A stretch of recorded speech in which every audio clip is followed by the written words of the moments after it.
respecto al parcial del sábado que viene, ¿cuántos somos? 20, 21. Todos conocen cómo es el sistema, ya rindieron varias veces de esta forma, ¿no?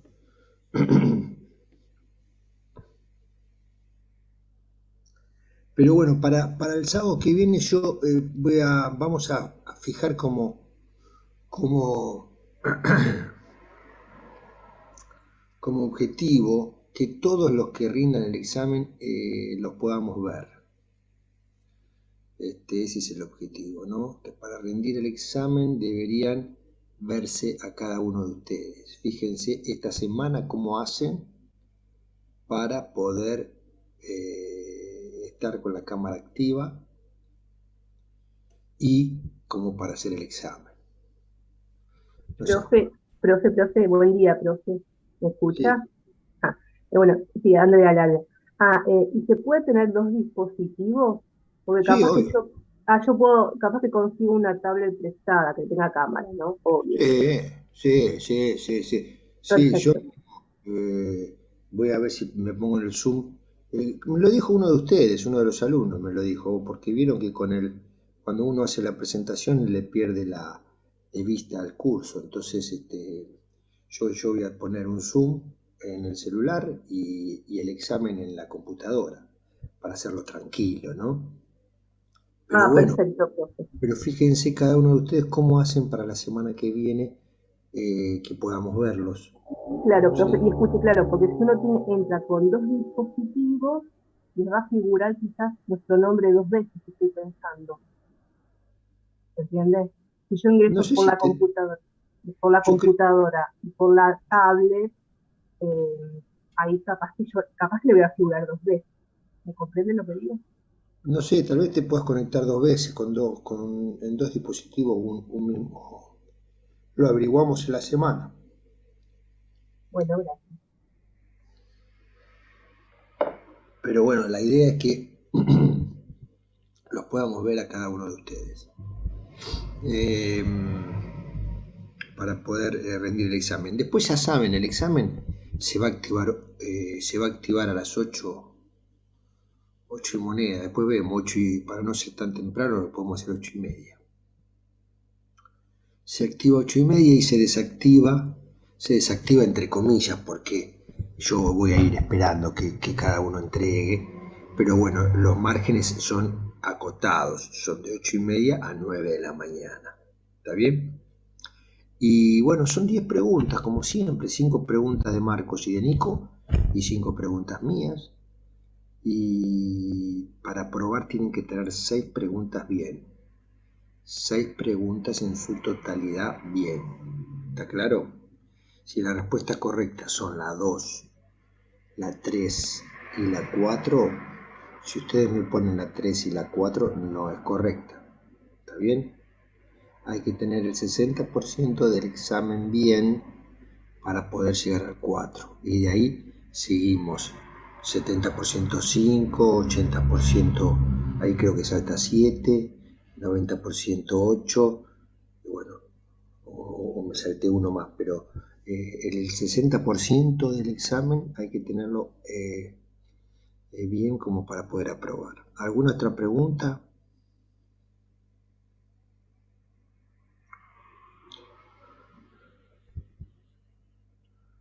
Bueno, vamos a empezar con la clase de hoy, siendo las 8 y 10 de la mañana. Disculpe, profe, ¿el formato es así en Choice?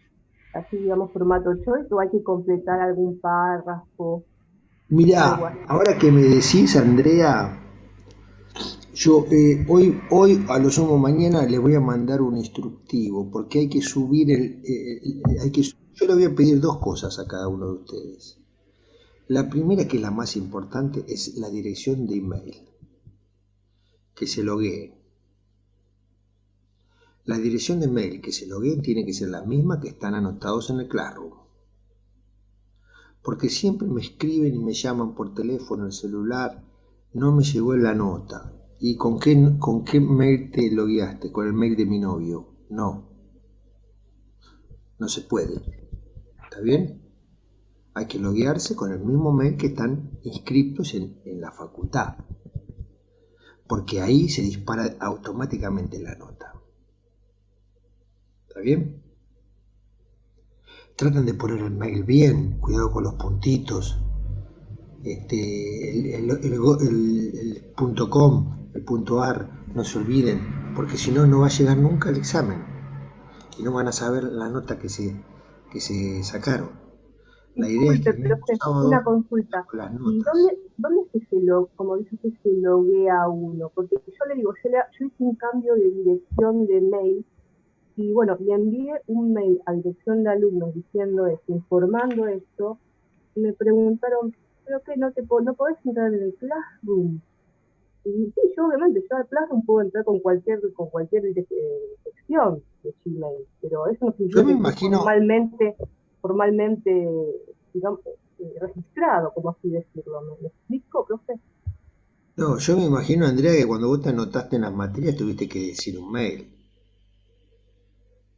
Sí, pero ese mail es de Yahoo, porque me anoté hace un montón de años con el No Yahoo. importa, no importa ese mail irá a la dirección, irá la nota ese de Yahoo. No hay Bueno, problema que sea gratuito. ah, no, porque creo que para entrar al Classroom tiene que tener una cuenta de Gmail. ¿Me explico? ¿Entendés lo que le estoy diciendo? O No, sea, mi entonces mail. esa es la cuenta, Andrea. Es la cuenta que vos entras al Classroom. Ah, perfecto, perfecto. ¿Está Y bien? con esa, que es con la que estoy entrando ahora, sí, con la La cuenta de Gmail plataforma, nueva. Perfecto. claro, la plataforma que estamos subiendo todos es el Classroom, ¿sí? Así que, ¿cómo entran al Classroom? Por un Gmail, con eso van a recibir la nota del examen. ¿Está bien? Después, les decía, si llegan a hacer un grupo de WhatsApp, aunque sea para los exámenes, nos agregan para ir solucionando cualquier duda online. Es recomendable, de acuerdo a lo que vivimos el año pasado. Y después otra cosa, traten de tener subidas en su computadora fotos del DNI del frente y del dorso. ¿Por qué? Porque antes de hacer el examen les pide que suban la copia del DNI. Así que lo pueden ir teniendo ya en la computadora, la copia del DNI, en un lugar donde sepan que está escaneado o está tachada en la computadora. Así cuando empiezan el examen, apretan ahí a adjuntar y suben directamente la copia del DNI. Con esas dos cosas no van a tener ningún problema. ¿Está bien? ¿Alguna otra pregunta? Profe, ¿puedo hacer una aclaración yo? Como No sé qué. recursante. ¿Me No, escucha, profe? perdón, sí, sí. Que también esa fotocopia la tengan en el celular por si se les llega a cortar la luz, que puedan hacer el examen desde el celular, que es otra opción. Ponen los datos Sí. móviles y lo pueden hacer de ahí. A veces, qué Ah, sé yo, en el qué momento bueno. uno se pone nervioso y no sabe para dónde ir. Sí, Qué sí, es buena verdad, aclaración, es Alicia. verdad. Es verdad lo que dice Pones el Ali. dato móvil, o sea, hay que ver si el celular aguanta la capacidad, ¿no? De abrir el Gmail, abrir el Classroom, entrar. Yo, por ejemplo, matemática financiera lo podía llegar a hacer si no me andaba mi compu. Pero bueno, es Bueno, otra opción. ustedes en la semana traten de tener todas las medidas necesarias para, como el sábado, no tener problemas. Si llegara a haber algo que nos escapa a nosotros, como ser un corte de luz, lo vamos a tener en cuenta. ¿Está bien? Ahora, el cuatrimestre pasado o el anterior, hubo una persona que entró, que entregó el examen desfasado de tiempo, pero mucho tiempo. No sé, el examen teníamos que entregarlo a las 9, este hombre lo entregó 9:30. Automáticamente se quejó todo el curso y yo automáticamente lo di como para que tenga, como para que haga el recuperatorio directamente. ¿Está bien? Tratemos de manejarnos en un cierto tiempo. Los casos especiales sí los vamos a tener en cuenta. un corte de luz, algún problema puntual, lo vamos a tener en cuenta. Quédense tranquilos. Y les insisto, por lo que subieron recién al Zoom, es importante, condición como para poder rendir el examen, verlos en la cámara, tratar de verlos. Así que vayan fijándose cómo podemos, todas estas personas que yo no las puedo ver, no sé si no están disponibles, pero mayormente no hay gente que las podamos ver. La idea es que el sábado que viene los veamos a todos. ¿Está claro?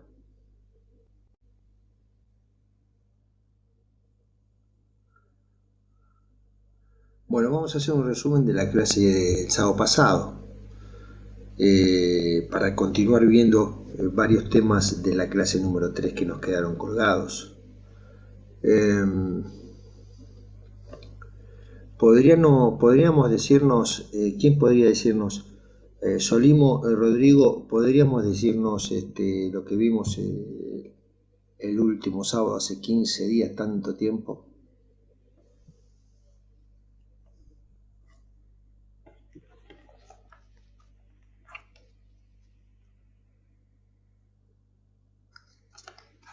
Rodrigo.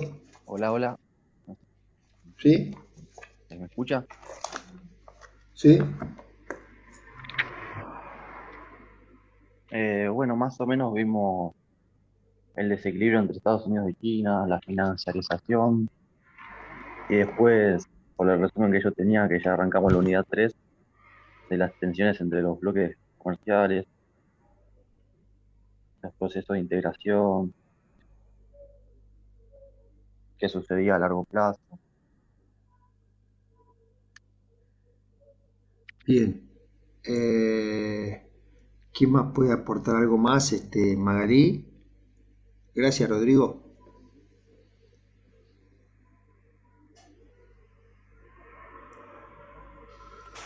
Hola.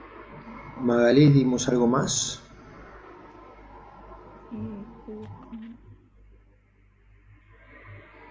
Procesos de integración. Brian.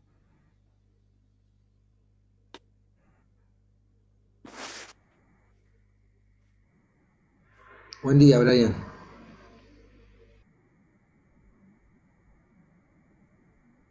¿Sí?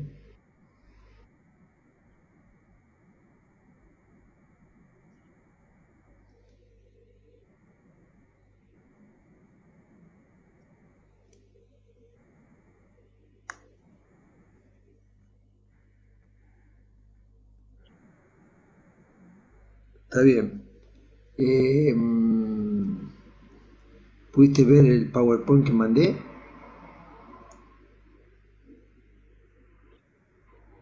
Bueno, ¿cuáles son los dos variables que me llegan a darme cuenta de que estamos frente a un país más desarrollado que otro?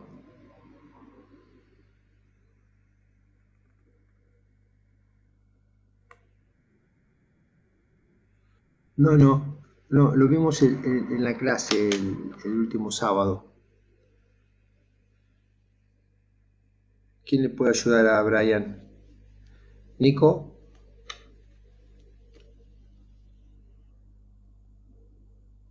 Profe, no estuve en la otra clase y no repasé todavía esa clase.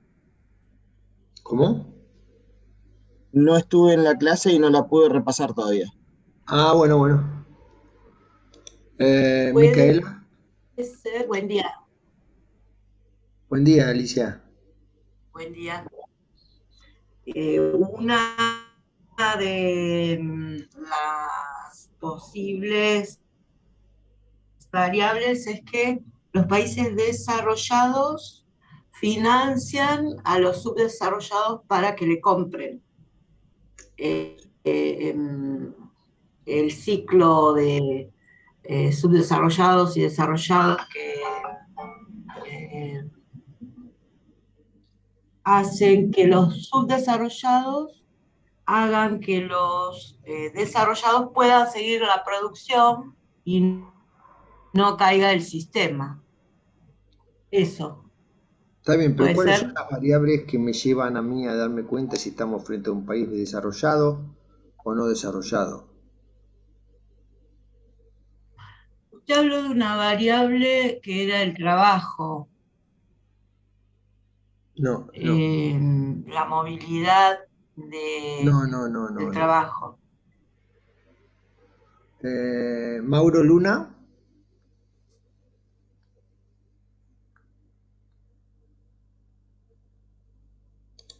Magalí Dragone, ¿los podemos ver?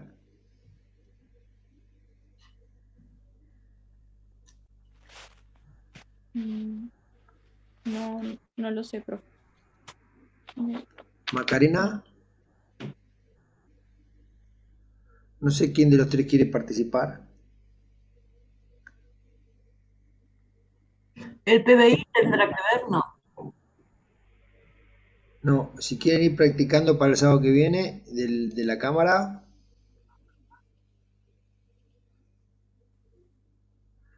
Alicia, ¿vos tenés un gato ahí al lado?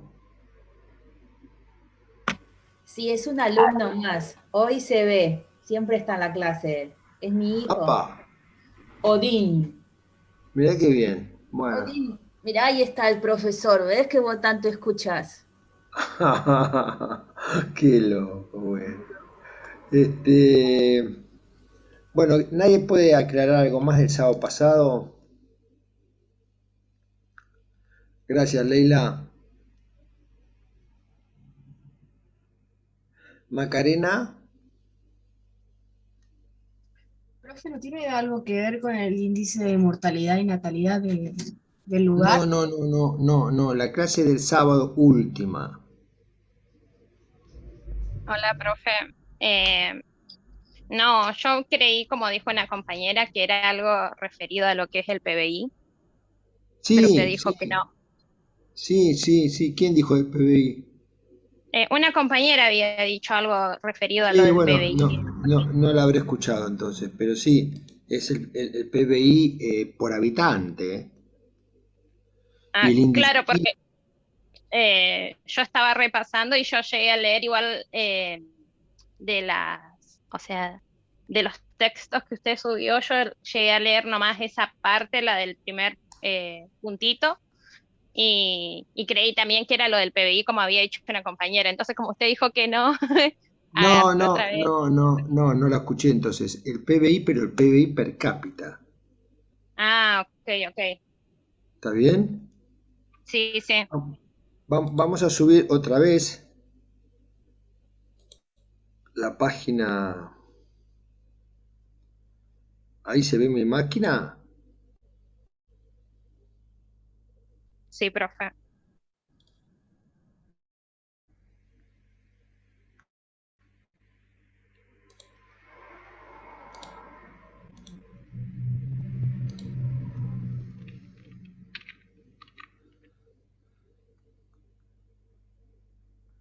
Bueno, esto es distribución, tamaño. Participación en el PBI mundial. Bloques económicos, proceso de integración. Este, bueno, primero empezamos hablando de cuáles son los países con mayor PBI. Es importante que el 50% del PBI mundial está en estos cuatro países: Alemania, Japón, Estados Unidos y China. Elementos de una integración. Este era calidad de vida, ¿sí? Calidad de vida. ¿Cuáles son los lineamientos que me permiten? Ayer estaba hablando con un exalumno que está en Dinamarca. Está muy contento porque me dice, acá estamos saliendo de la pandemia y hay mucho trabajo a nivel gastronomía. Se recibió el año pasado a través del Zoom. Y yo casualmente le dije, me gustaría que un sábado participes del Zoom desde Dinamarca para contarnos su experiencia. Y me dice que el único problema que tengo es que no sé hablar danés. Hablo inglés perfecto, pero danés no. Así que le está costando trabajar en gastronomía porque le falta ese idioma. Pero bueno, va a ponerse a estudiarlo. Pero bueno, acá lo que nos dice calidad de vida es el PBI por habitante y el índice Gini, ¿sí? A mayor PBI y a menor índice Gini, dijimos que el índice Gini muestra la distribución igualitaria. ¿Qué pasó? Muestra la distribución igualitaria del ingreso. A menor índice, mayor igualdad. ¿Está claro? Menor índice, mayor igualdad. Bueno, acá vemos los bloques. El 64% del PBI global lo forman estos tres bloques. Este era importante, cómo se financia el déficit del NAFTA, es decir, de Estados Unidos principalmente, con el mundo. Había una pregunta el cuatrimestre pasado: ¿quién financia el déficit de Estados Unidos? China, Argentina, Perú, Chile, no sé, Colombia o China. Bueno, mayormente el déficit de Estados Unidos, o sea, del NAFTA, se financia por China.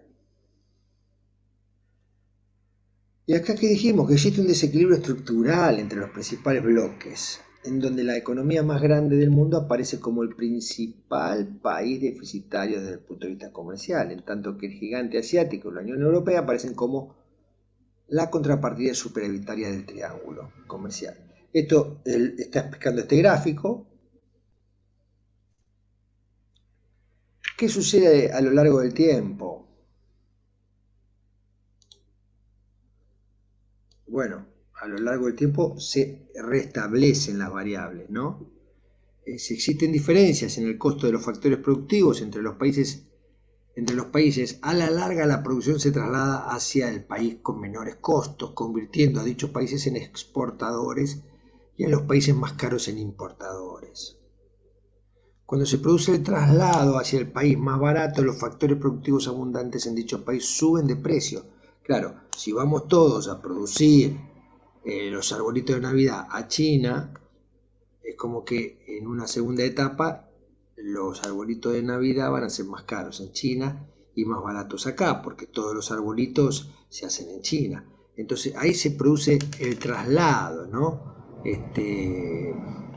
Como dice ahí, hacia el país más barato. Los factores productivos abundantes en dicho país suben de precio y los factores productivos más caros del país que perdió la producción bajan de precio. Con estos diferenciales entre los países que tienen la capacidad de asimilar la misma tecnología, los flujos cambian de dirección. ¿Sí? Los flujos cambian de dirección en la segunda etapa. De aplicarse medidas proteccionistas comienzan las presiones migratorias. Bueno, esto es importante. Frente a este traslado global de producción, si existiera medidas proteccionistas, ¿cómo surge o cómo sigue la desregulación de la producción en otras economías? La variable que es la que se mueve es la parte migratoria. Los países que reciben el proceso productivo empiezan a crecer más rápido que los países que trasladan la producción.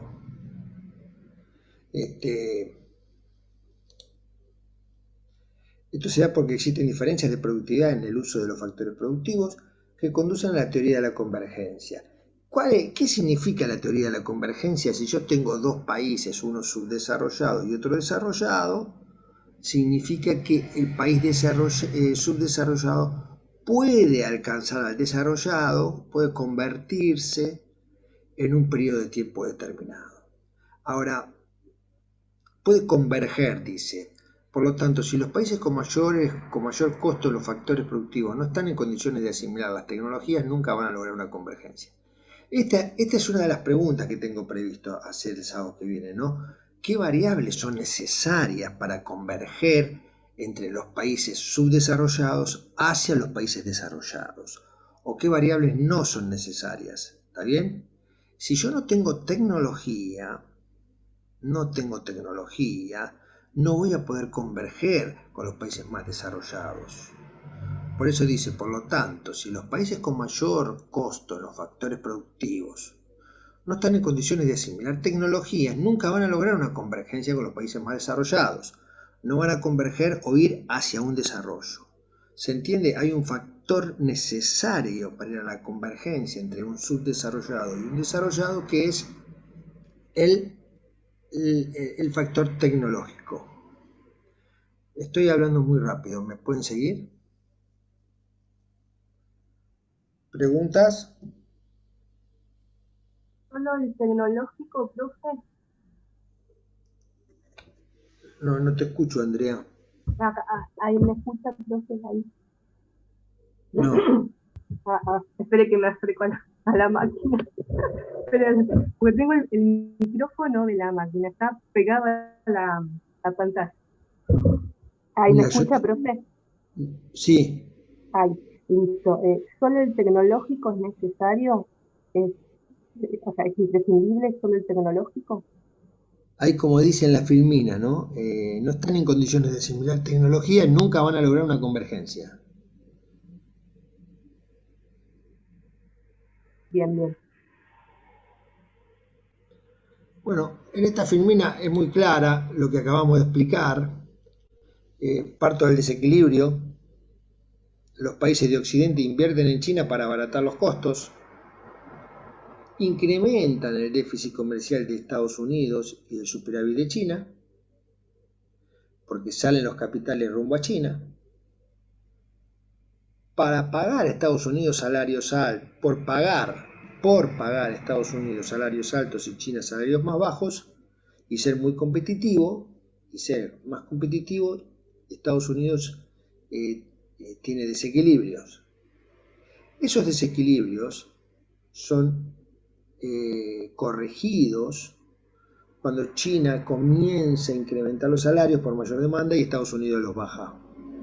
Este es el ciclo por el cual se produce el desequilibrio y la corrección. Dijimos que en países proteccionistas que aplican políticas proteccionistas, la variable dinámica no es la empresa que se viene y se va a otro lugar, sino es la gente que se migra a otro país.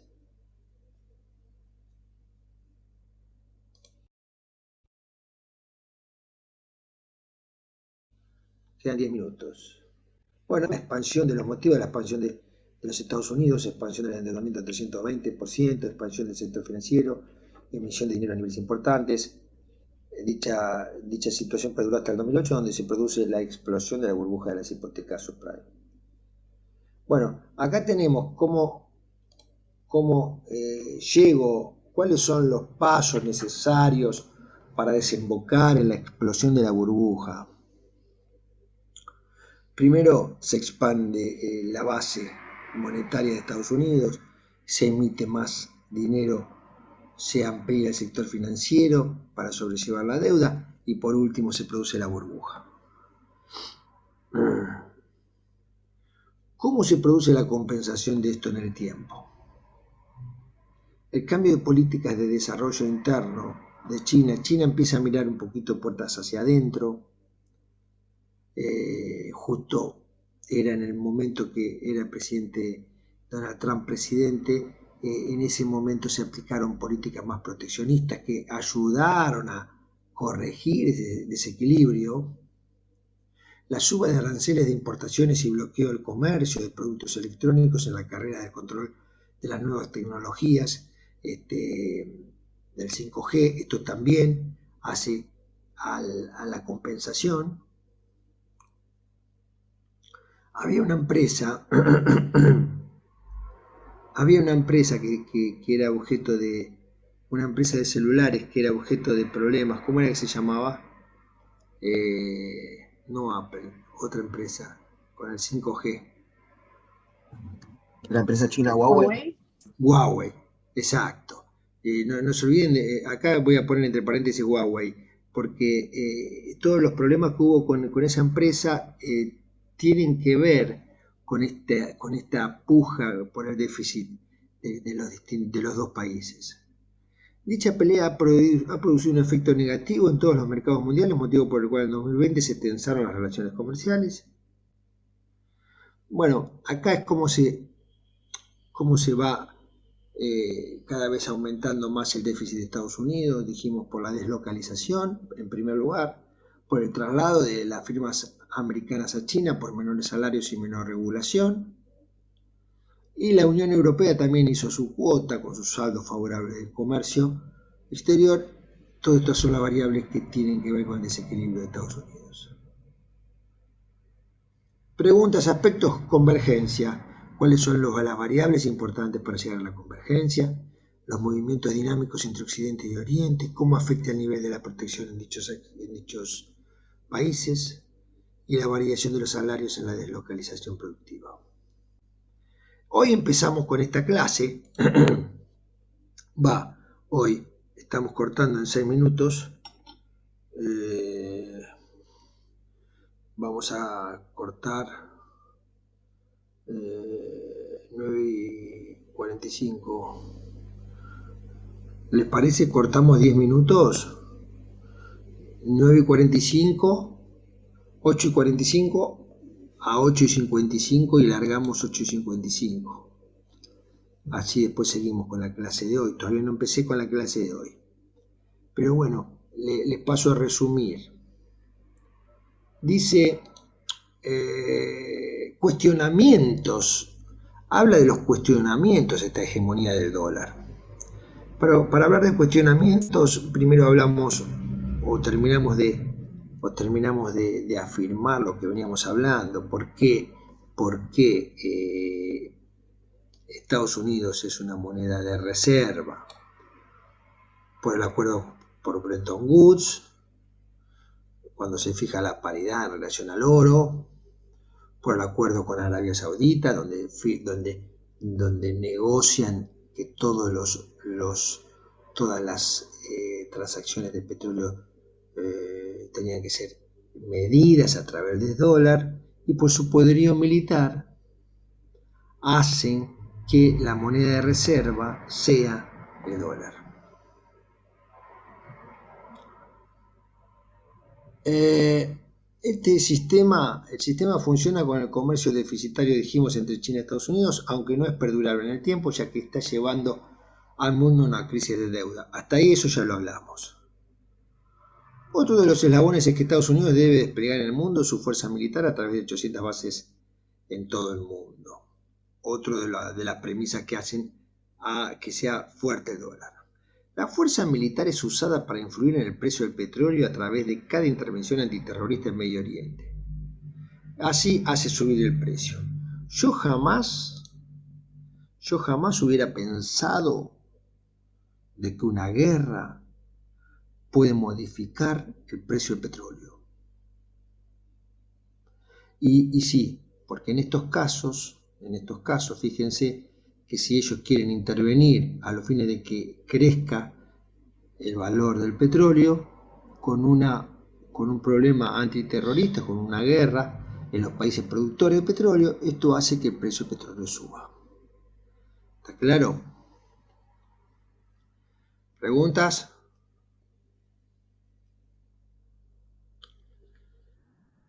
Gracias, Brian. Profe, una pregunta. Pero que usted plantea que la idea de Estados Unidos es plantar guerras con el fin de que el petróleo suba. ¿Ese es el interés último? Digamos que los entrenamientos militares en países productores de petróleo llevan indirectamente a la suba del petróleo que producen dichos países. ¿Está bien? Perfecto. Sí. A eso quiere decir. Estados Unidos hizo en los últimos años una política muy importante, de modo tal de, en vez de demandar petróleo, vender petróleo o autoabastecerse. Bien. Quedan 2 minutos, voy a cortar porque me voy a enganchar con este tema y se me va a cortar el Zoom. Volvemos en 10 minutos, por favor. 8:55, ¿puede ser? Sí. Nos vemos en 10 minutitos y seguimos. Ok. Dale.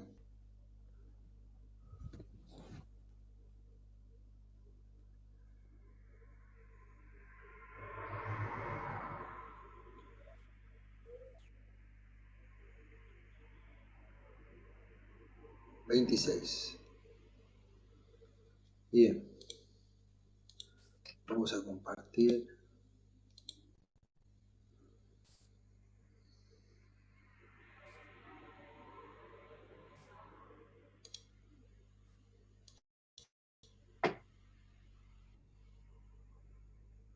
Bueno, decíamos cuáles son los cuestionamientos que se le hace al dólar. ¿Hasta cuándo el dólar va a ser la moneda de reserva? Entonces, el dólar tiene varias competencias. La primera es por parte de China. Ya que China, y me parece bien, ¿no? Como medida de independencia, China no quiere depender de los americanos para fijar su valor del petróleo. Motivo por el cual desde hace una década ha iniciado un proceso de acumulación de oro y a partir de marzo ha lanzado una iniciativa en el mercado del petróleo que consiste en la comercialización del mismo en yuanes. ¿Sí? Comercializar el petróleo en yuanes. Con su respaldo del oro, iniciando un nuevo circuito en la comercialización de hidrocarburos. Entonces, las amenazas políticas o tangibles que tiene esta moneda son el petroyuan por parte de China y la comercialización de hidrocarburos rusos en rublos por parte de Rusia. Estas son las dos, y acá las mostramos con este gráfico. Profe, Sí, Agustina. le hago una consulta. No me queda claro por qué tienen tanta importancia con el petróleo, siendo como ¿Cómo? un gigante o... ¿Por qué es tan importante el petróleo? Porque siendo China está vinculado siempre con la tecnología, podría inventar otro tipo de innovación tecnológica. No sé Sí, si lo me que pasa explico. lo que pasa, Agustina, que el petróleo es un commodity, como los granos, como los granos, los factores petróleo, la computadora, la tecnología también es una medida, pero ahí tenés un tangible donde necesitas una unidad de medida monetaria para poder transarlo. ¿Está bien? Hasta hace unos años era solamente el dólar. ¿Qué pasa? China, con la independencia que ellos tienen, dice, ¿por qué yo voy a pagar o comprar o vender el petróleo con una moneda de Estados Unidos si yo tengo mi propia moneda? Entonces, a través de la acumulación de oro, China pretende o pretendió y lo hace, lo vemos en esta página web, que yo no sé si yo entro, ¿puedo entrar a esta página web? Vemos cómo China, ¿lo ven? No, ¿Lo ven lo que estoy viendo yo? quedó en la No, presentación. profe, quedó con el power. Ah, no, bueno. Espera.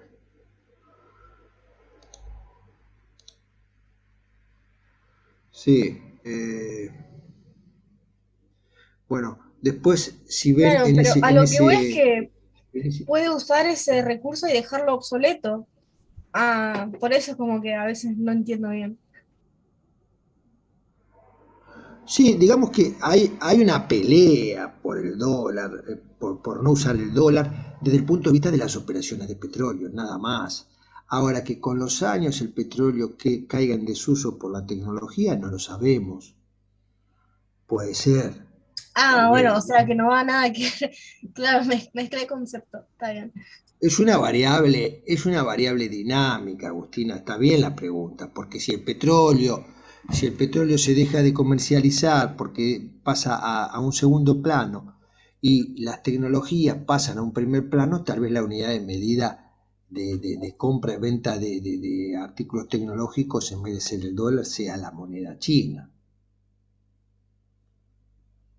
Porque con más razón, ya que China produce muchos artículos de tecnología, ¿no? Tal vez China también quiere que los productos de tecnología se compran y se venden con su propia moneda. Es viable que también pase eso en el tiempo. Pero hoy por hoy la hegemonía parte de la comercialización del petróleo. ¿Preguntas? Bueno, ya dije de las amenazas. Esta hegemonía del dólar dije que tenía estas dos competencias. Y ahora vamos a ir a otro tema que tiene que ver con el trilema de Rodrik.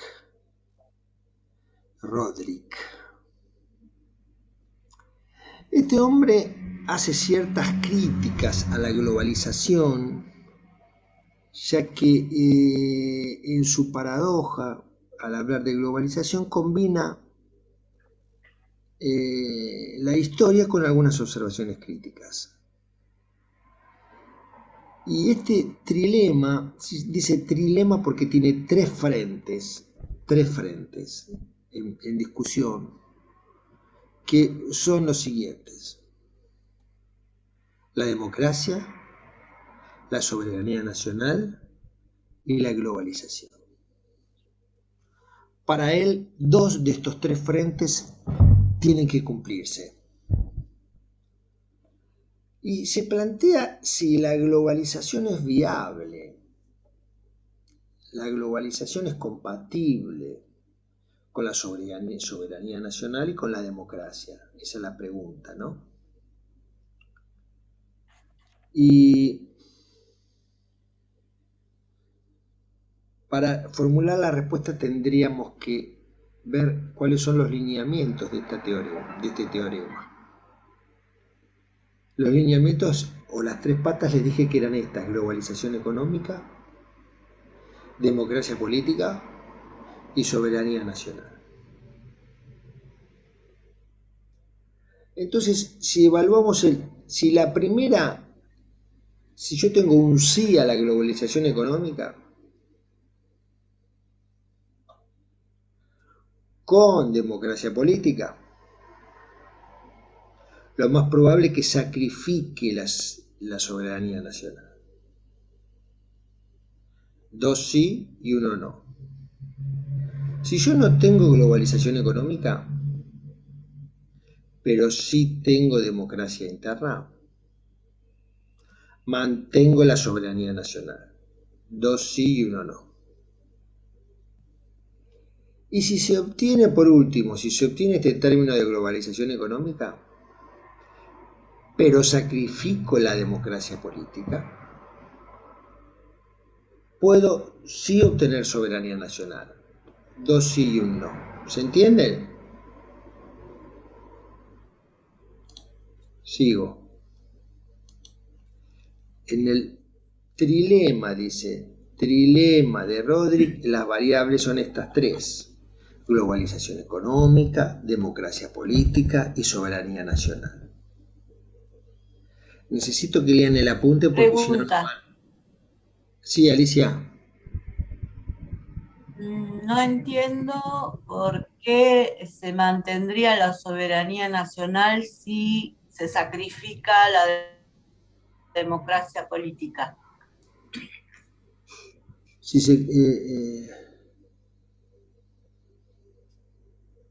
¿el último? Sí, porque si se pierde la democracia política, no se estaría perdiendo también la soberanía nacional. Alicia, es cuando vos tenés una alineación económica global muy, muy férrea, muy, muy intensa. Es como que las políticas nacionales pasan a una dependencia de la globalización económica global y pierden sustento la parte política. ¿Se entiende? Sí, Por eso dice que democracia... pero y perdiendo la parte política no se pierde ¿Cómo? la soberanía nacional, porque dependo. Perdiendo la democracia política, para mí también se perdería la soberanía nacional, ya no sería,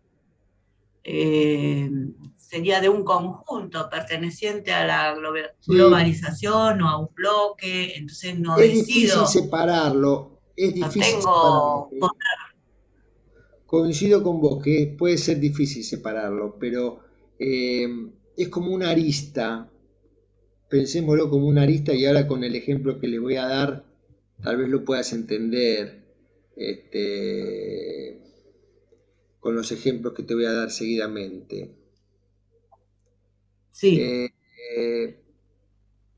Es como que la globalización, la excesiva globalización, tiende a lograr o a generar un efecto adverso en las distintas economías donde empiezan a brotar algunos nacionalismos.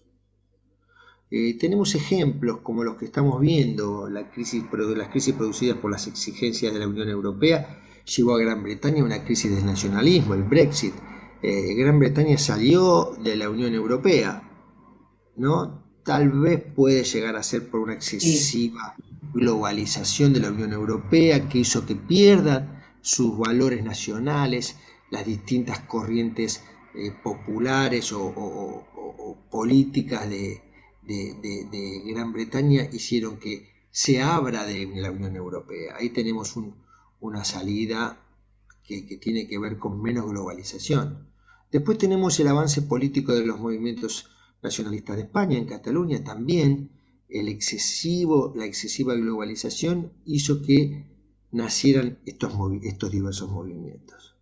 Y en Francia, Austria y Hungría también hay un ultranacionalismo vinculado con estos temas. Siguiendo con esos lineamientos que charlábamos al hablar del trilema de Roderick, vemos que la globalización tuvo algunos problemas, en especial por el país que fomentó dicha política, que es Estados Unidos, ya que Trump, como vimos en su momento, tuvo políticas nacionalistas muy fuertes. También vemos en Brasil con la llegada de Bolsonaro, que si bien es un gobierno liberal, vemos que también tiene muchas políticas nacionalistas.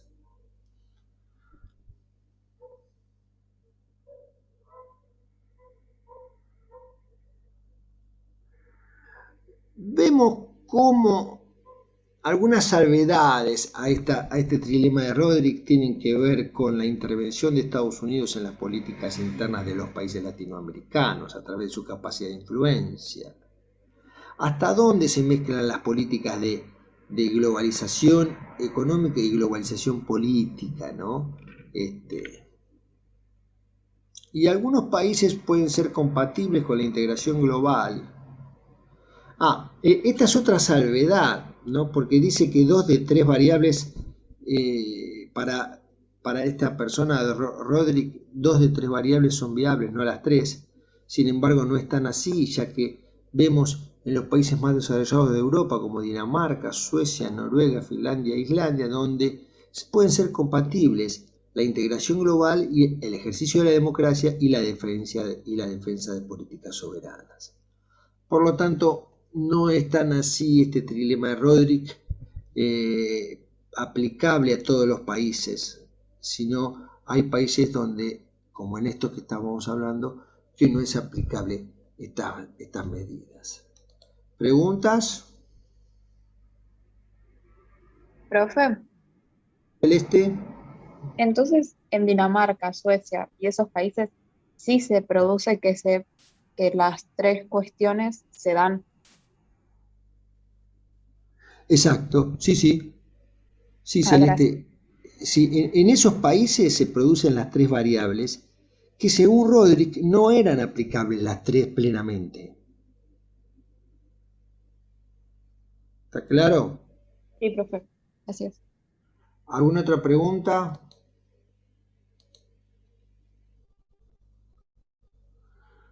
Bueno, por último, en el apunte nos habla de subdesarrollo y convergencia nuevamente.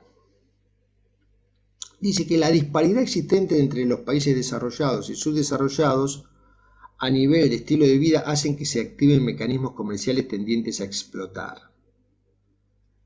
Los diferenciales de costos de los factores productivos, los diferenciales de costos de los factores, bueno, acá está mal, no sé qué quise poner, y los diferenciales de los sistemas jurídicos.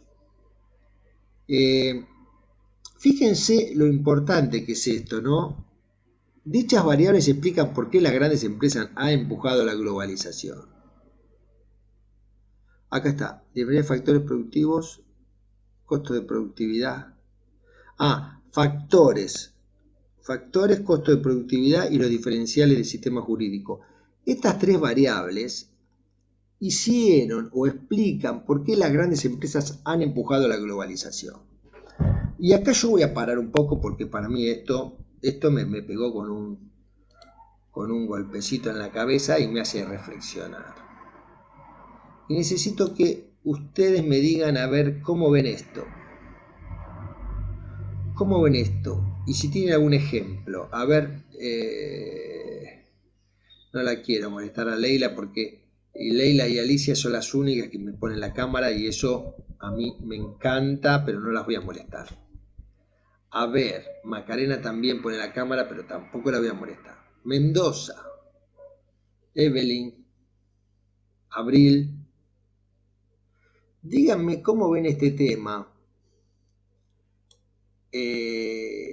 ¿Cómo las empresas se apoyan en la globalización a partir de los diferenciales existentes en los costos de los factores productivos, en la productividad de los factores y en los sistemas jurídicos impositivos? Si tienen algún ejemplo para darme. Abril, Paula.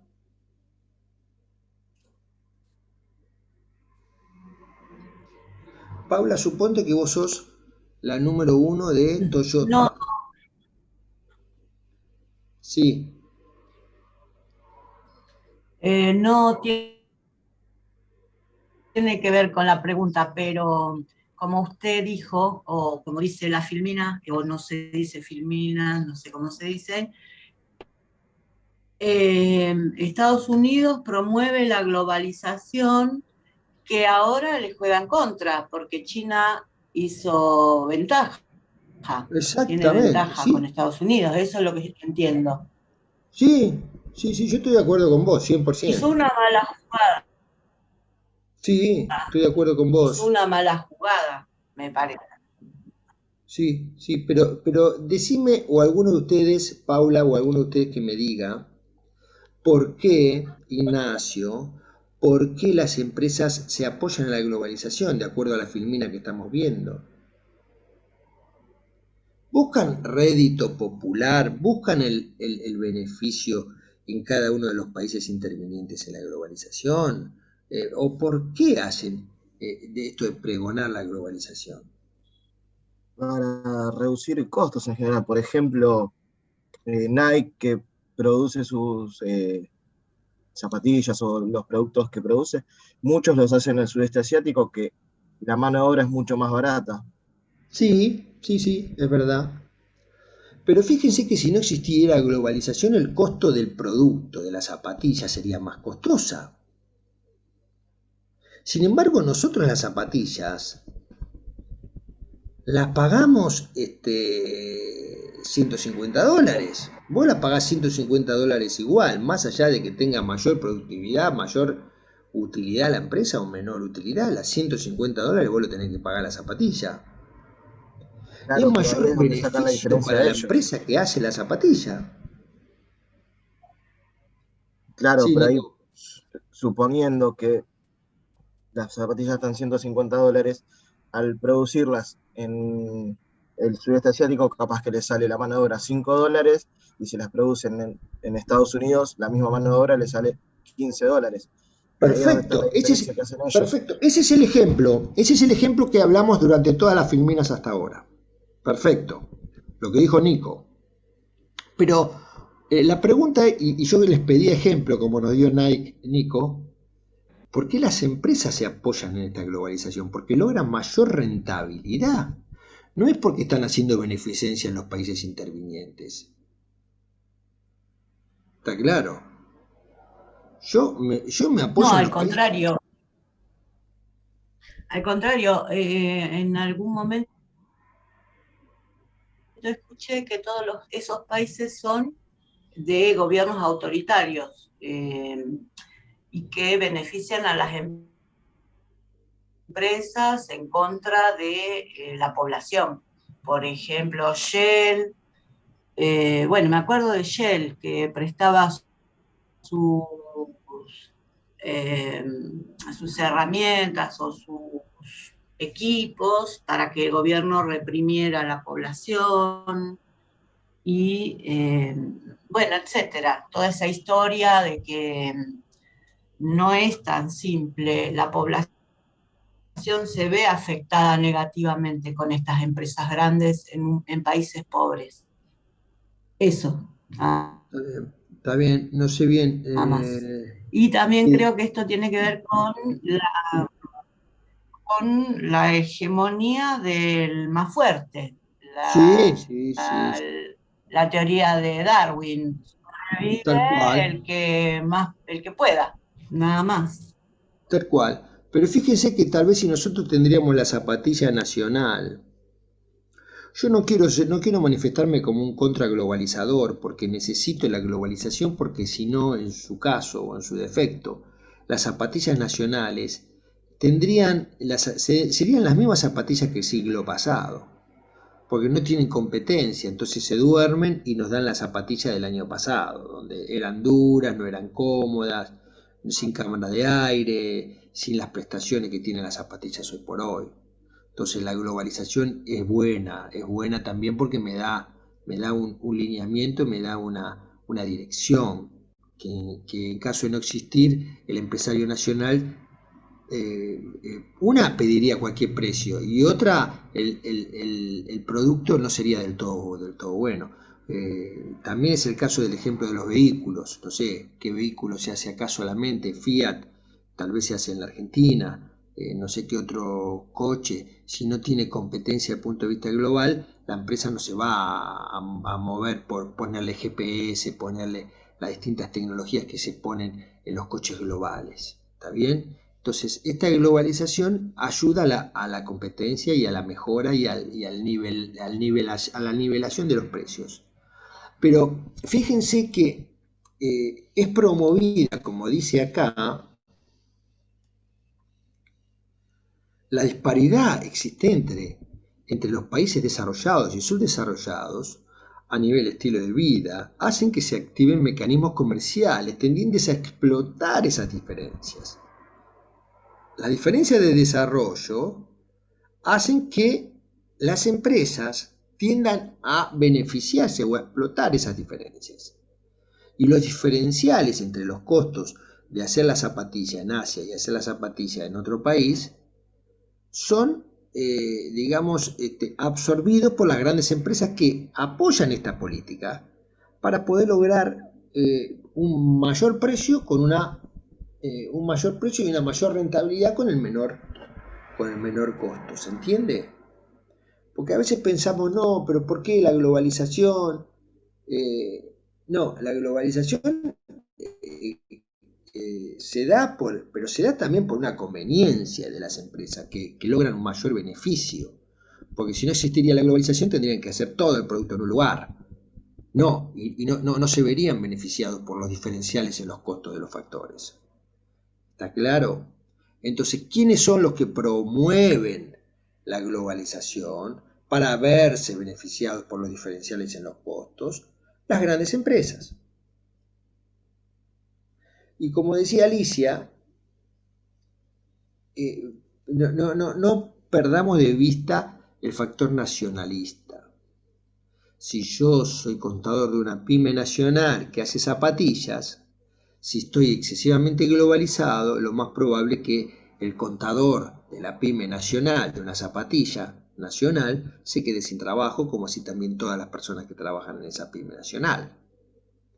¿Está bien? Entonces, ¿hasta qué punto yo me globalizo? Hace que la mano de obra y la industria nacional pierdan envergadura y pierdan lugar en la economía. ¿Se entiende? Entonces yo me puedo globalizar siempre y cuando no perjudique mi industria nacional, que es la que le da de comer al pueblo de donde yo estoy viviendo. Es muy difícil a veces pararse en el medio, ¿no? Ni estar excesivamente globalizado, ni estar nada globalizado. Tener un punto medio de modo tal de que la industria y la mano de obra local no pierdan o no se vean perjudicadas. ¿Preguntas? ¿Hay algún otro ejemplo de este tema de cómo las grandes empresas pregonan la globalización para beneficiarse con estos diferenciales? Sí, Agustina. No, yo le quería consultar algo de la filmina anterior, porque hay una parte que dice de diferenciales de costos de los factores productivos y después menciona de costos de los factores de productividad. ¿No son lo mismo? Sí, sí, después la voy a ver esa. Después la voy a ver. Es la anterior, por eso. Es esta, ¿no? La anterior. Esta. Sí, después Sí, la voy sí, a sí. ver. Después la voy a ver, sí. Sí, cuando la leí me di cuenta. Ah, ok. Pero bueno, ¿hay algún otro comentario así de firmas globales que podemos dar como ejemplo?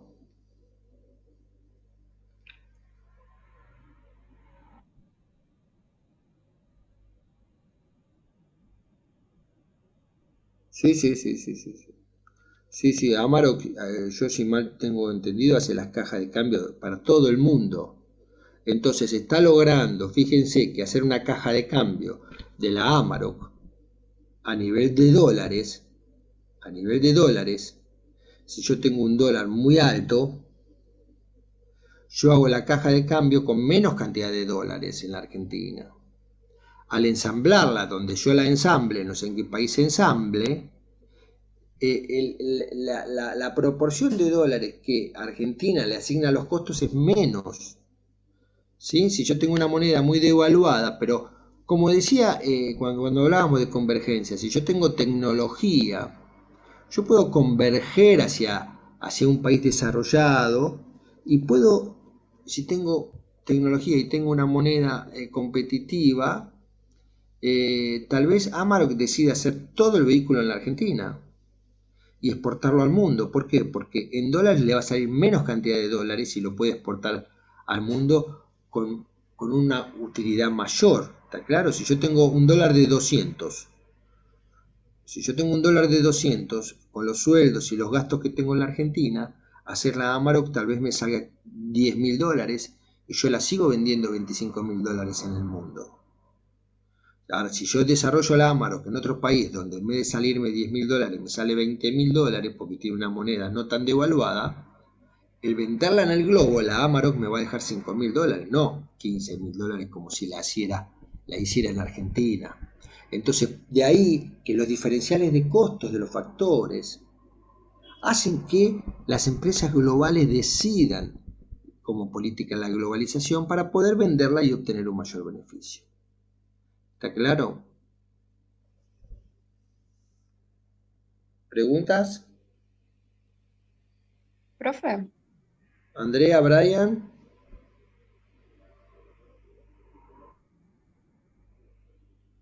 ¿Quién iba a Sí, hablar? profe, sí, yo, Andrea. Sí, no, justamente, yo estaba pensando si se puede ver como ventajoso, ¿no?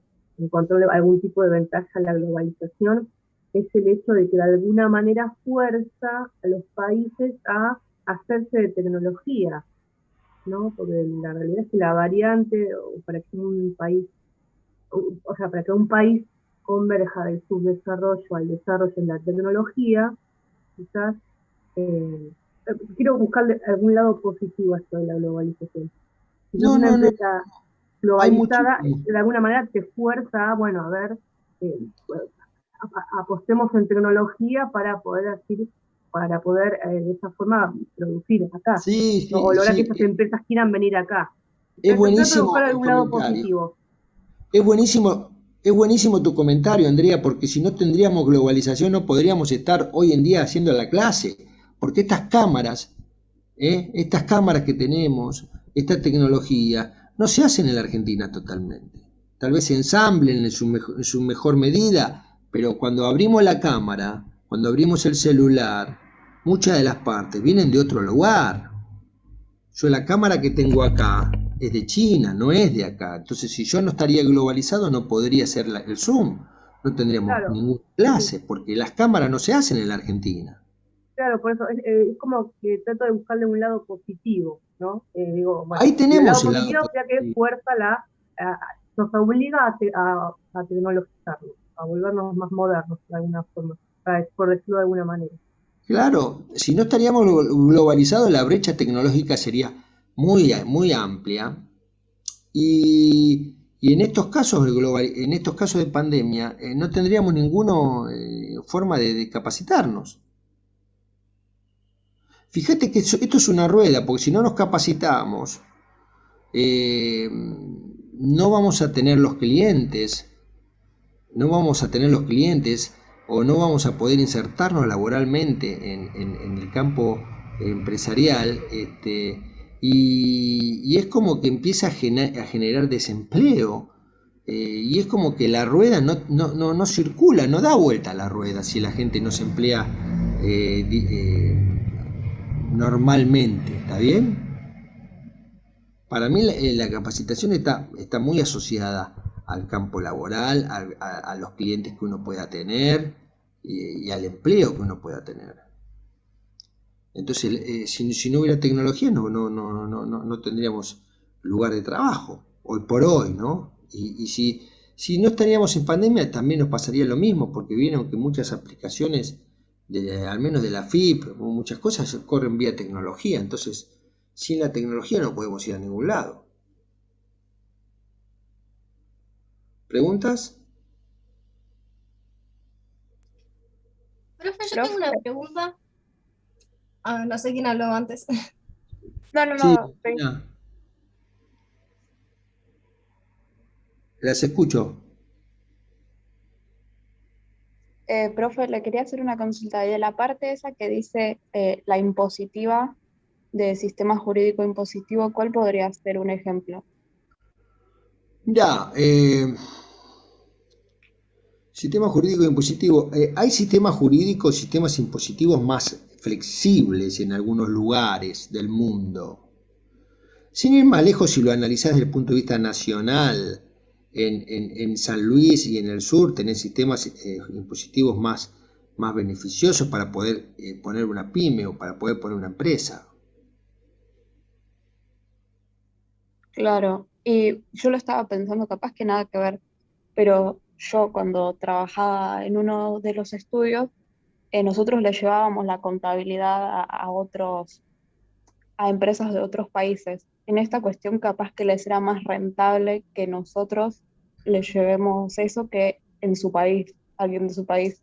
Bueno, perfecto, ese es un buen ejemplo, Celeste, porque fíjate que el que vos le lleves los papeles, la contabilidad a una empresa del exterior, se hizo gracias a la globalización.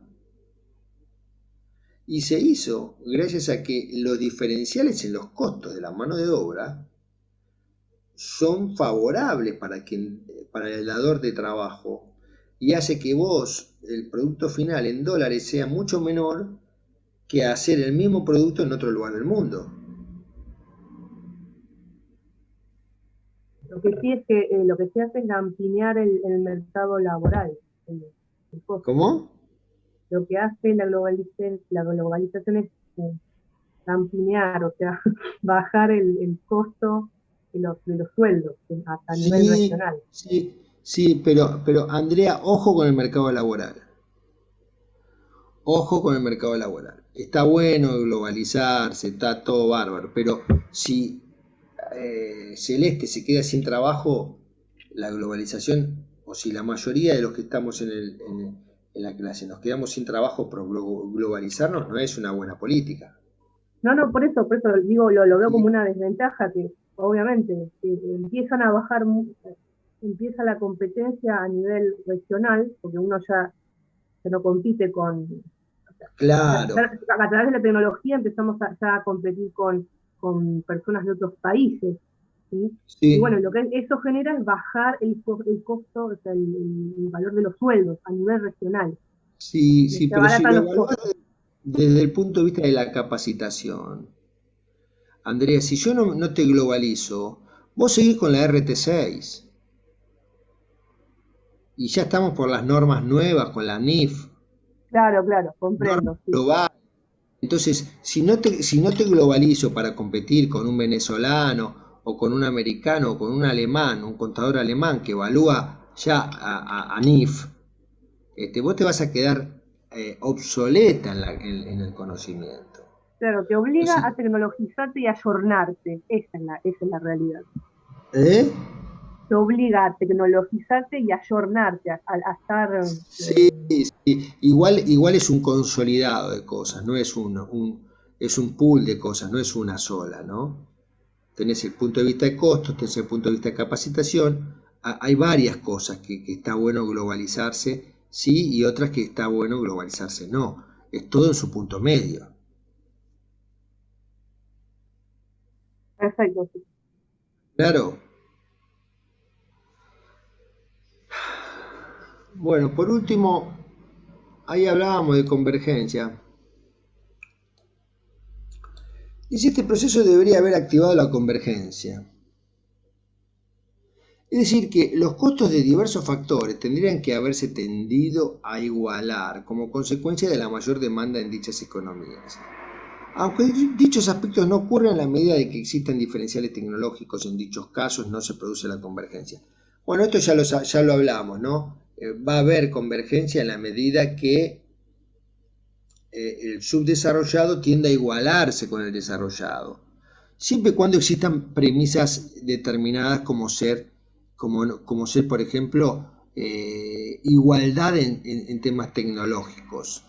Yo no podría hacer la caja de cambios de la Amarok si yo no tengo tecnología para poder llevar a cabo la producción de dicha marca en un tiempo determinado. ¿Está bien? La tecnología para converger hacia un país desarrollado es importante. Bien, ¿alguna otra pregunta? Está por cortarse el Zoom. ¿Hacemos otro más? Sí, profe, no hay drama. No hay problema y hacemos un breve repaso de lo que vimos hasta ahora. Sí, profe. Sí, profe, está bien. Bueno, cortamos, son 9:36 y 9:40 vuelvo a abrir.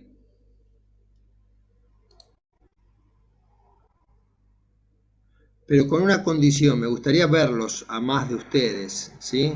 Porque el repaso lo hacen ustedes, yo los acompaño con las filminas, pero el repaso me gustaría que lo hagan ustedes, ¿está bien? Así que 9:40 volvemos a abrir el Zoom. Hasta luego.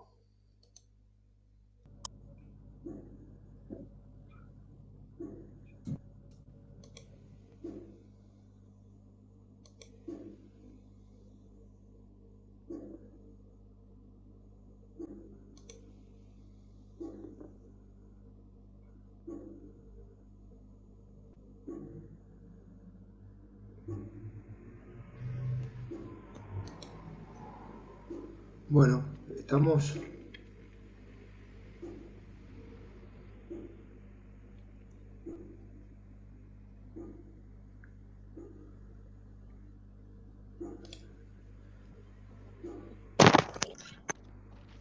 Bueno, tenemos 3 clases nosotros, ¿no? de clase del sábado tenemos 3. Sí, La clase 1, la clase 2 y la clase 3 del 24 de abril. Y la de hoy, ¿no? Que es la sí, la continuación del 10, la del 17, 24 y hoy. 24 y... Hoy. Ah, hoy, Hoy, perfecto, hoy sí. 8. Bien, Andrea. Bueno, a ver,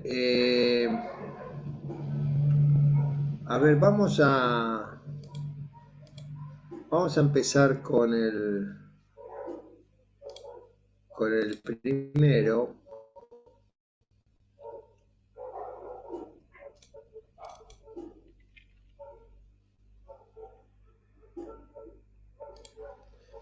Acá que hablábamos. A ver, ¿quién me puede ayudar con esto? Ah, hablamos de los pilares, ¿no?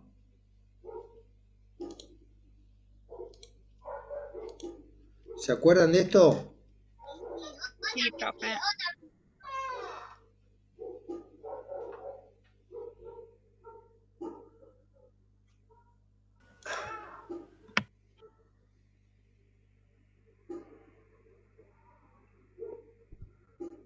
Los pilares de la globalización, bueno, dijimos que intervienen las economías de cada país, los bancos, las empresas, los organismos multilaterales.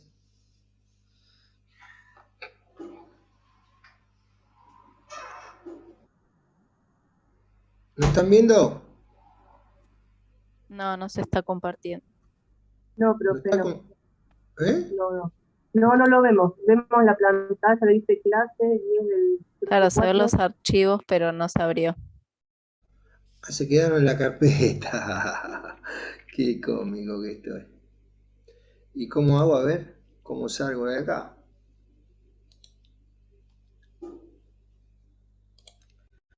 Ahí puse, dejar de compartir. Sí, pues puse compartir en vez de la pantalla, compartir la pantalla. A ver.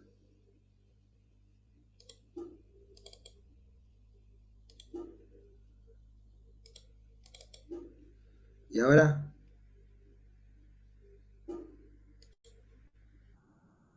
¿Ahora lo ven? Sí, ahora sí. Bueno, acá habíamos hablado de cuáles son los actores, hablamos de globalización productiva, cuáles son las variables de la globalización productiva, globalización económica, cuáles son los actores de la globalización económica. Eh, Acá, al hablar de este tema, podemos hablar de las vacunas de Rusia, de las vacunas de Inglaterra, ¿no? ¿Hasta qué punto me globalizo y hago las vacunas en la Argentina? ¿O hasta qué punto yo las traigo en un avión y voy toda la semana en un avión a traer la vacuna? ¿Está bien? Dándole cadena de valor a la industria local a través de la globalización. ¿Sí? Acá puse, si la industria nacional no está globalizada, no puede competir. Y es lo que les hablé del ejemplo del Fiat, ¿no? Si no vienen coches del mundo, no existe la competencia. Y si no puedo competir, yo voy a tener valores de producción y de insumos más altos, porque precisamente no tengo competencia. Después hablábamos de globalización financiera. Estas son todas las variables de la globalización financiera. Significa que los capitales van y vienen por todo el mundo.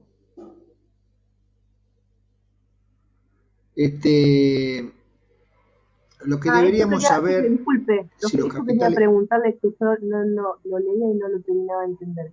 Eso de la circulación de capitales, ¿se refiere a que, a qué se refiere eso con que circula? Que yo pueda transferir por ejemplo, un dinero acá a otro país?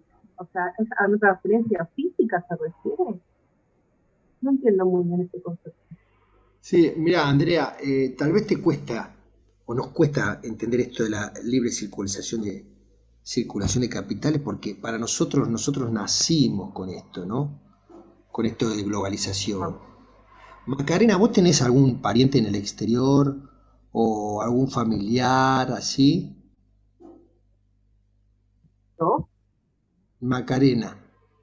Ah, No, Macarena. Bueno, suponte que vos tenés un familiar afuera, ¿sí? Que el familiar afuera te pide dulce de leche. Vos le decís, vos vas a un correo, le mandas el dulce de leche. sí, Y él te va a pagar con una transferencia acá a la Argentina de dólares, suponte, ¿no? El dulce de leche. Eso es libre circulación de capitales. En sí, otras épocas no se podía hacer transferencias de otros países, porque había políticas que no impedían que los capitales entren y salgan. ¿Está claro? sí.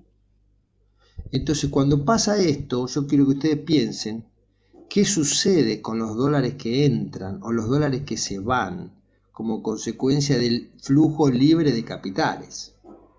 ¿Qué sucede con el tipo de cambio? ¿Sí? ¿Qué sucede, Macarena, si vos cobrás en dólares el dulce de leche que le mandaste a tu familiar? ¿Qué va a pasar con la cantidad de dólares que hay en la Argentina? O sea, O si que nos vos basamos tenés. en el dulce de leche, como que es insignificativo. Pero, o sea, Sí, sí el sí, ejemplo, ¿no? bueno, está bien, Macarena, es verdad, el dulce de leche es significativo, no es material. Pero suponete que es una tonelada de un frasco de dulce de leche. Sí. Vos vas a cobrar, vos vas a entrar dólares a la Argentina. Van a Sí, entrar divisas. Esos dólares que entran a la Argentina, ¿qué efecto producen en el tipo de cambio nuestro? lo leí, pero no me acuerdo Aumenta bien. la oferta y baja el precio. Baja el tipo de cambio, Macarena, ¿por qué? Porque hay mayor cantidad de unidades. Son No como le las hablo, bananas de profe. Ecuador.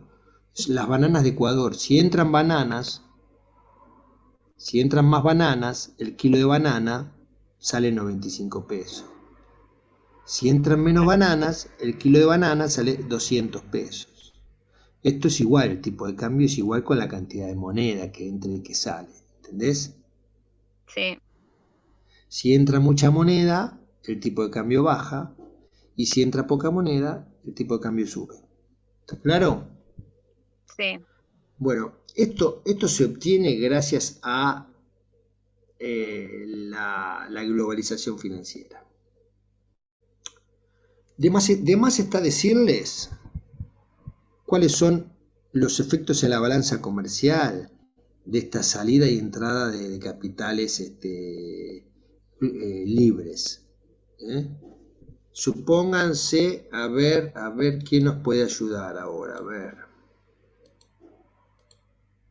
¿Quién me puede ayudar? María Florencia, ¿estás? Sí, Nieves profe. Seferino. ¿Está María Florencia? Sí, sí, estoy. ¿Me escucha? Bueno, María Florencia, decime, ¿te podemos ver? No, profe, no tengo cámara en esta compu.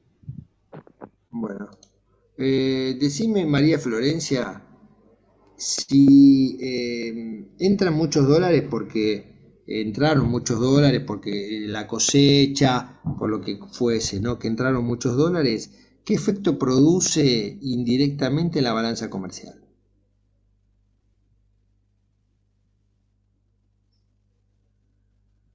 ¿Sube o baja? ¿Sube? ¿Entran muchos dólares? Dije, ¿qué pasa con el tipo de cambio?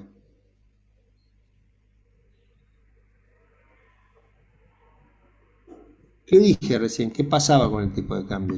Bajaba el tipo de cambio. Aumenta la Baja. importación. Aumenta la importación. Si baja el tipo de cambio, ¿qué sucede con las Expo y qué sucede con las Impo? Claro, aumenta la importación.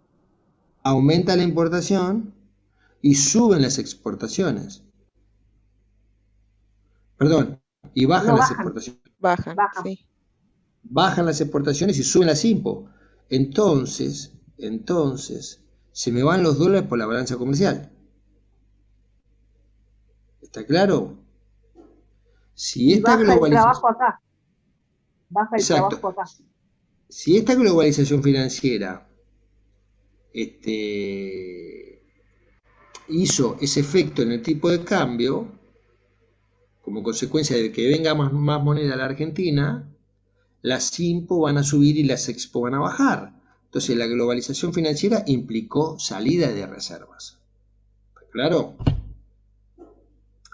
Entonces, desde ese punto de vista, que me gustaría que lo analicen, ¿no? Cómo esta libre circulación de capitales, qué efectos produce en cada uno de los países. Ahora dice, ¿qué sucede si Argentina sube la tasa de interés por encima de la tasa de interés internacional? Bueno, es lo que dijimos recién, ¿no?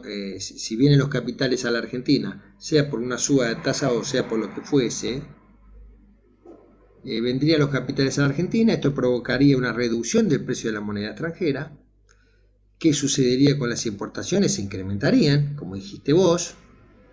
¿Qué sucedería con las Expo? Se reducirían, la balanza daría salida de capitales. O bien una reducción, bueno, de la tasa de interés. ¿Está claro? Crisis sistémicas, características. Bueno, esto ya lo hablamos. ¿Quiénes inducen comportamientos sobre la fortaleza o no de cada economía? Bueno, este tema está bueno. Los distintos actores que inciden a través de sus opiniones en la crisis o no crisis de cada país. ¿Qué efectos producen al hablar de que la economía de la Argentina no va a salir adelante? Generan expectativas, generando movimientos masivos de fondo y se forma un escenario de inestabilidad permanente. Y acá, ¿qué dice? El sistema de la globalización tiene una tendencia permanente a la crisis sistémica. Porque si siempre hay alguna persona o algún organismo que dice que Argentina va a entrar en crisis, efectivamente vamos a entrar en crisis. Pregunta si aspectos a debatir: políticas de control y blanqueo de capitales, la naturaleza de la globalización financiera, contador público con globalización financiera o sin globalización financiera. Viene bien el ejemplo que habló Abril, fue que le lleva a la contabilidad de una empresa de afuera. ¿Es imposible prosperar una empresa de capitales nacionales que no esté en un país globalizado? ¿O sí debe globalizarse para integrarse en la cadena de valor? Este es un tema importante que tal vez viene bien debatirlo, ¿no? ¿Por qué yo necesariamente tengo que globalizarme o no? ¿O yo puedo prosperar sin globalizarme? Cambia si estamos en un país desarrollado o en un país subdesarrollado. O sea, que una empresa nacional, de capitales nacional, puede prosperar sin globalizarse, tal vez con mejor incidencia si está en un país desarrollado, a que si está en un país no desarrollado. Esto lo hablamos, efecto de la circulación de los capitales en los tipos de cambio.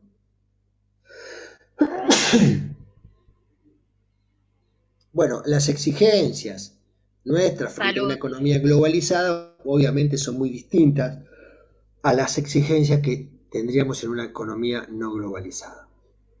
Bueno, hasta ahí no hay nada nuevo, ¿no? ¿Pregunta?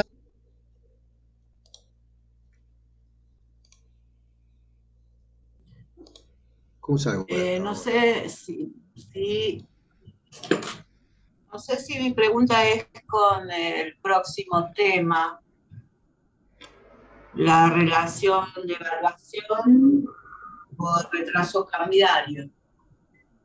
¿Cómo? No entiendo bien. no sé si entraría en la próxima clase, mi pregunta, que no entiendo ¿Cuál es? la relación de evaluación. La pregunta es de evaluación por retraso cambiario. Sería en la próxima clase, en la que va supuestamente, en la clase 2. Bueno, Me ahí vamos, Alicia. confundo con todo. Me confundo con el hecho de que la moneda es fiduciaria y entonces no veo por qué siempre tengamos que tener déficit y por qué sería un problema tener un déficit, solo porque las empresas calificadoras no sé, dirían que Argentina no es un país confiable. Y por eso se produce la devaluación, digo yo, no sé, no entendí bien eso. Pero, a ver, espera, vamos a hacer resumen y después volvemos a la duda. Sí. Aquí hablábamos de los pilares sobre los cuales se apoya la globalización, ¿no? Son estos 4: dinero fiduciario, la financiarización, los desequilibrios y la tecnología. La tecnología mucho no dijimos nada, ¿no? Hicimos hincapié en estos 3. No se ve si está compartiendo. ¿Cómo? No se ve lo que está compartiendo. Ah, bueno, perdón.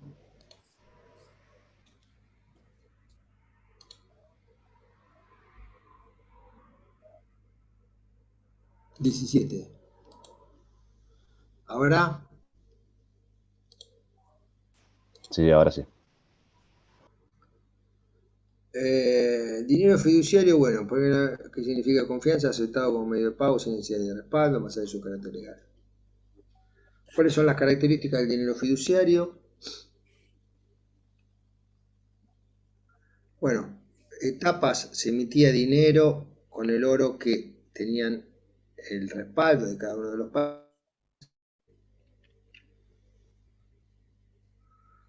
Dijimos que así nació el patrón oro. ¿Qué pasó? Emitieron más dinero del oro que tenían, tuvieron que salir del patrón oro, y como el dólar obtuvo mayor importancia desde el punto de vista global, pasó a ser patrón dólar.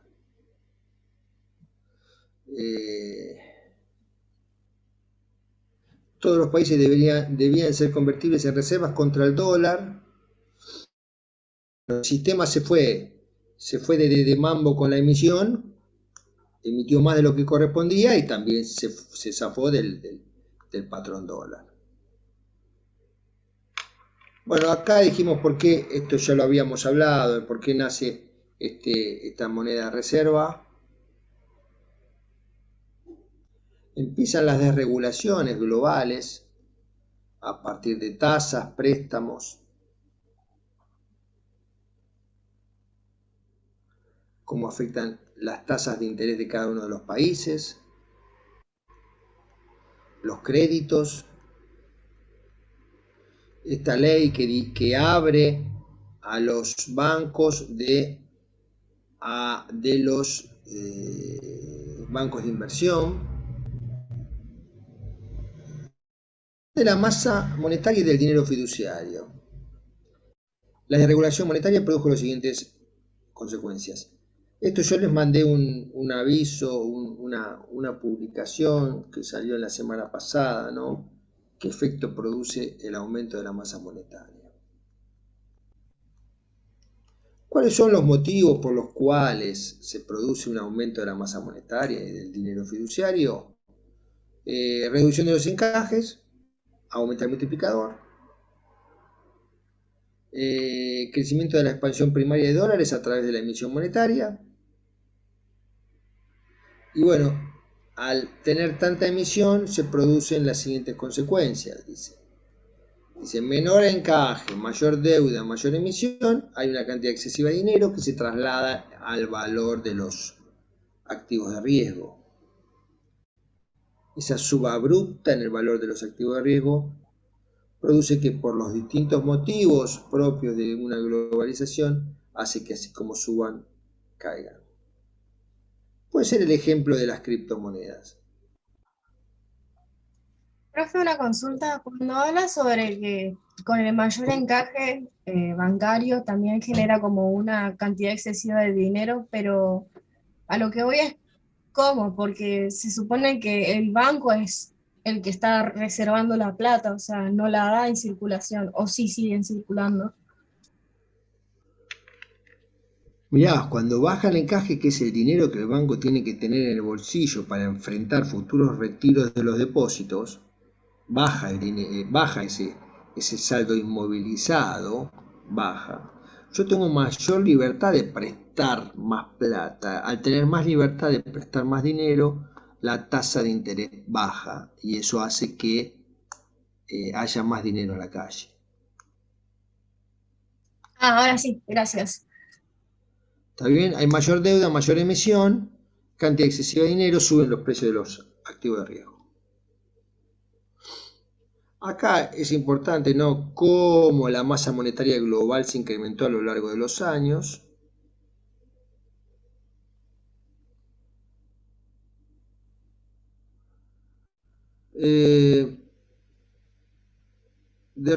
Consecuencias de la emisión monetaria, ¿no? Seguimos hablando de lo mismo. A diferencia de los países subdesarrollados, los países desarrollados no necesariamente tienen que subir la tasa frente a una mayor emisión. Por lo tanto, con rendimiento casi nulo, el dinero se desplaza hacia el mercado de capitales y empujó la financiarización. Bueno, esto está explicando lo que dijimos en esta filmina, ¿no?, respecto a los activos de riesgo. Y después pasamos a hablar de la financiarización, que es convertir un activo cotizable a flujo regular de fondos que pueda sostenerse en el tiempo. Acá dice cómo transformo. ¿Dónde empezaba esto, no? Acá el cobro de créditos puede ser cobro de créditos hipotecarios, cobro de tarjetas de crédito, cobro de créditos personales, cobro de prendas, cobro de servicios. Esos futuros cobros yo los transformo a través de un bono en un activo cotizable. Ese activo cotizable se vende en el mercado y con el dinero obtenido por la venta de ese activo cotizable vuelvo a dar créditos en cada uno de los motivos que figuran acá. ¿Se entiende? El sistema de financiarización adquiere lógica propia que se independiza del sistema de la economía real y entra en una fase donde el dinero produce dinero. Este dinero que sale este bono que sale, vuelve a entrar por la venta del bono y se vuelve a dar crédito. Entonces, di crédito inicial, con ese crédito inicial que di, formo un bono. Ese bono con el respaldo de esos créditos lo vendo y el producto de esa venta, el dinero que vuelve a aplicarse como créditos. ¿Está claro? Y es así que hasta ahí teníamos cantidad excesiva de dinero, con la financiarización tengo más dinero aún y el precio de los activos de riesgo tiene más volumen todavía. Bueno, después hablamos de la incidencia de la deuda pública. Profe, ¿a eso es lo que usted llama financialización? ¿A eso del bono y de volver a dar créditos? ¿A ese círculo? ¿Cómo? A este círculo, ¿sí?, de de vender el bono y de que el dinero vuelva a entrar, lo llama proceso de financialización. ¿Esa es la definición? Sí, esa es la definición de financiarización. Gracias.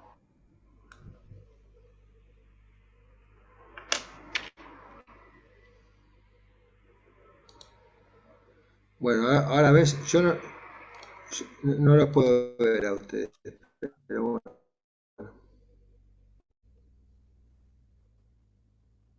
Bueno, después empieza con los desequilibrios. Empiezan con esta burbuja produce el salvataje por parte de cada uno de los estados. Ese salvataje produce aumento de la deuda.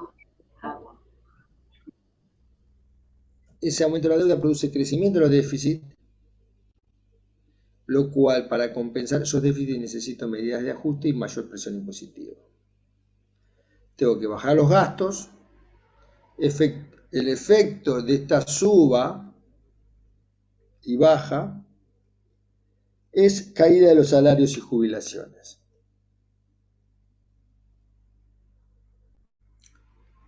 Los desequilibrios dijimos que era otro de los pilares, ¿no? Sobre los que se apoya la globalización. Tenemos países que dan dinero y países que reciben dinero. Bueno, y acá volvemos a hablar de lo mismo, ¿no? De los desequilibrios entre Estados Unidos y China a partir de la deslocalización de actividades. Y esto es importante porque no se genera inflación global por tanta emisión de dinero. Y la respuesta es esta: la entrada masiva de productos chinos a precios menores que los de Occidente iniciaron un proceso deflacionario, se compensan. Los salarios de Occidente descendiendo y los salarios chinos incrementando. Los efectos de esta subida y bajada de valor son esos, ¿no? Salarios de Occidente descendiendo y salarios chinos incrementándose. Profe, consulta. ¿Por qué los salarios de los estadounidenses se incrementan si tampoco es que producen algo? Porque el traslado inicial, suponte las zapatillas Nike, ¿no? Se traslada a Asia para que se hagan. ¿Qué pasa? Los salarios americanos, el que podía hacer la zapatilla en Estados Unidos, dice, no, ¿para qué voy a hacer zapatillas yo? Si China las hace más barato, si yo las hago acá tendría que pagar más sueldo. Entonces ahí supuestamente la mano de obra de Estados Unidos por las mismas zapatillas es más alta que China. Ahora, China recibe tanto, pero tanta demanda de hacer zapatillas que pasa a incrementar los sueldos en China. Y ese vacío en mano de obra de Estados Unidos hace que en una segunda etapa Estados Unidos comience a hacer las zapatillas a un menor valor. ¿Se entendió? Pero una consulta, ¿Estados Unidos no le agregaría otro valor al producto tipo marketing y esas cosas? Pueden ser costos adicionales, sí. Sí, a pero veces Estados Unidos te agrega el mismo marketing, es independiente de la elaboración y fabricación del bien. Porque Estados Unidos no te dice, yo te estoy vendiendo la zapatilla hecha en China. Estados Unidos te hace todo el marketing de las zapatillas propiamente dichas, sin importar quién la hace. ¿Está claro?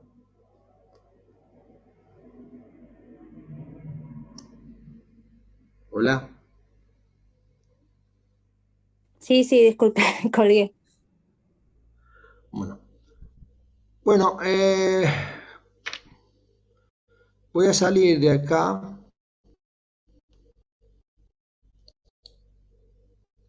Profe, una consulta.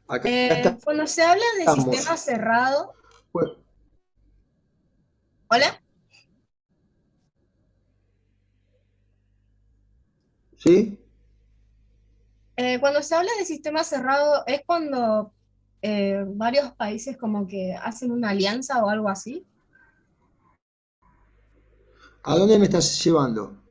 No, de la clase que había cerrado la Filmina. No, pero claro, un sistema cerrado es un sistema que va contra la globalización. No hay globalización, es un sistema cerrado. Ah, ok, gracias. ¿Está bien? Ahora, yo como resumen de la clase de todos los repasos, que los hicimos muy rápido, no le va a quedar de todo claro. Si no asistieron a las clases, no le va a quedar muy claro. Entonces, como primera medida, yo les voy a pedir, por favor, que lean los apuntes. Son 3 capítulos nada más que tienen que leer de los sábados. ¿Sí? Lean los apuntes. Una vez que leen los apuntes a conciencia y modo de avión de celular, una vez que leen los 3 capítulos, le pegan una leída liviana a los PowerPoint y no van a tener ningún problema. ¿Está claro? ¿Por qué? Porque yo puedo llegar a hacer una pregunta que no esté en el PowerPoint, esté en el texto. Y después ustedes no me van a poder decir, no, pero eso no lo vimos, estaba en el texto. El PowerPoint es un resumen, ¿está bien? Lo mismo conmigo como con Marcos, como con Nico. Traten de leer el apunte, porque el resumen o el PowerPoint a veces es un resumen que da per se que ustedes han leído el apunte. Y si no lo leen, no lo van a poder llegar a entender. ¿Está claro? Bien, ¿alguna otra pregunta? Recuerden, por favor, arreglar o tomar todas las medidas necesarias para que podamos verlo en la cámara. ¿Sí? Porque yo no lo suelo ver a ustedes. No. Generalmente son muy pocos los que veo, pero bueno, para el examen necesito verlos. ¿Está claro? Tienen que tener la cámara activa. Para poder rendir el examen, debemos tener la cámara activa. ¿Está bien? Es la condición mínima que estamos pidiendo por el tema de esta pandemia, ¿no? Para poder mejorar los sistemas de exámenes. Bueno, si no tienen ninguna pregunta, nos estaríamos viendo el sábado. Yo voy a mandarles el instructivo con todo lo que hablamos hoy, del DNI, subir la copia del DNI, todo eso. Y bueno, no van a tener ningún problema. Yo voy a estar online acá tratando de asistirlos para aclarar todas las dudas que les vayan surgiendo durante el test. Así que no va a haber ningún problema. Profe. Los veo el sábado próximo. Ignacio. Disculpe, yo me perdí esa parte de la explicación que dio del parcial. O sea, ahora va a subir un instructivo de esto. Sí, ahora subo un instructivo con todo lo que charlamos hoy. Ok. Para saber, porque no había llegado a escuchar. Bueno, no hay problema, Ignacio. Yo les voy a dar un instructivo muy claro que es el mismo del cuatrimestre pasado, como para que tengan en cuenta las premisas para hacer el examen. Y cualquier duda, el miércoles lo charlamos, ¿no? Todavía tenemos una clase el miércoles.